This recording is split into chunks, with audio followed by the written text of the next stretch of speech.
Latino youngsters are sexy, and as we're sexy as hell, we like sexy stuff. And by sexy stuff, I mean we do any drug you can ever imagine, everything, and we do it.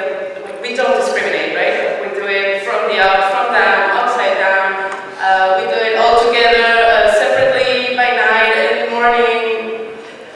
But our main problem, aside from what you may think, it's not narco, it's not cocaine. Our main problem is booze, and in booze we trust. Alcohol still is the most harmful drug in our region.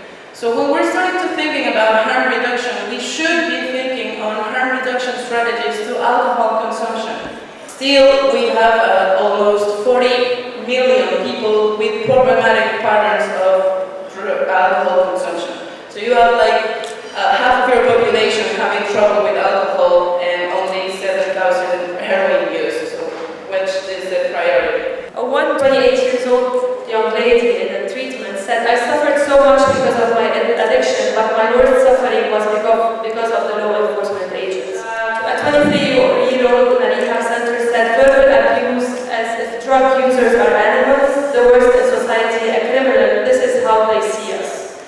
A 21 also in treatment said, I learned about drugs in jails, details I would never have learned outside, I learned how to inject in jail. So I came back to them, I'm like, what would be the recommendation that you might have? So they started by saying not to treat drug users as criminals. They talked about respecting the right of minors. In Lebanon, if a minor is caught, she or he should have with them someone responsible, like a social assistant, to attend any investigation. Yet this was clear in several interviews that this did not happen. Most importantly, they said, do not put us in cells with pedophiles and criminals. And this is one of the worst fears of young women who use drugs who are put in jail. Respect personal choice. Respect that some people might go to drug use and they don't want to stop it for a while in their life, and this is what we advocate for, so we should respect this in drug policies as well. These recommendations won't stay as nightwish fairies and will become real recommendations one day in Lebanon. And one of the young ladies said, if you say that we are supposed to help drug users to become positive citizens in society, as the law should do, then give them a chance to work and progress. And this is the minimum request for young women who use drugs. In Nigeria, we have a population of about 140 million people, and about 60% of this population are young people.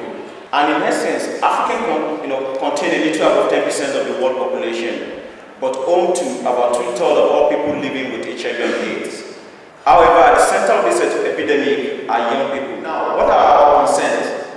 In a region currently witnessing a youth bulge in population, providing appropriate measures to protect and ensure sound development of this population segment is critical. You will agree with me, when you have about 60% of your population to be young person, then their opinion should be critical to development of a nation if we are talking about sustainable development. Punitive laws and policies seem to be breeding a new outbreak of HIV among drug users. Like in the plenary session, we're talking about the outreach population. Now, drug users are driven out of the general context. Several reports have described the brewing drug problem in Africa, especially among young people, as a time bomb that most African nations are not preparing for. Crime, corruption, and violence in many communities with young people continue to be at the receiving end. Large-scale report of mental health challenges among young people have been reported in Nigeria and other similar African countries. It is high time that African drug policies, African nations review their drug policy to be comprehensive enough in order to protect and to have a public health perspective and human rights approach. And central to this should be meaningful participation and representation of young people. But young people are not just statistics. We need to be heard, we need to be seen, and they need to be involved in this process. Thank you.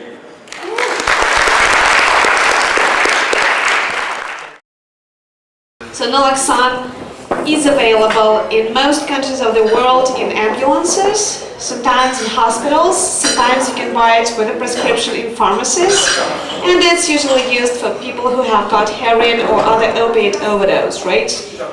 We also see that If drug users have naloxone, they can easily, successfully, and safely inject it to someone else who is experiencing overdose, and that prevents death. In Scotland, we seem to have a particularly significant problem. Across Europe, drugs-related deaths had declined, but unfortunately in the UK that's not been the case.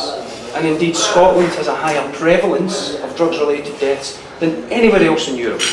And this graph here shows the significance of the problem. We have 55,000 opiate users, but we lose, on average, 550 per year now.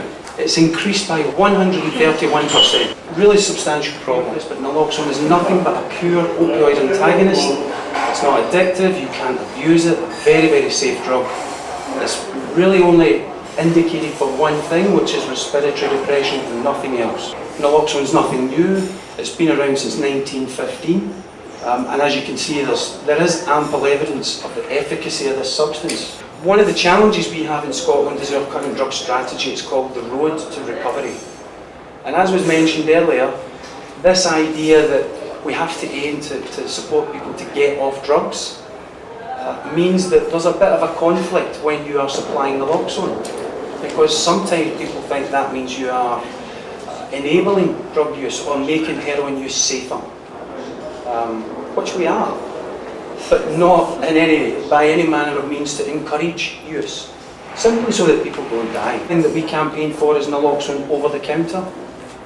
Why is it that I can go into any pharmacy and buy paracetamol, which is far more toxic to my body than naloxone could ever be? Why is that? We also need it normalised and standardised, if you like. It should be, in our view, the case that anyone receiving opiate substitution or using illicit opiates is afforded naloxone. It should just be part of the work that we do. Indeed, the overdose prevention stuff should be part of the work that we do as harm reductionists. We are trying to flood our streets with as much information about naloxone, about overdose as possible.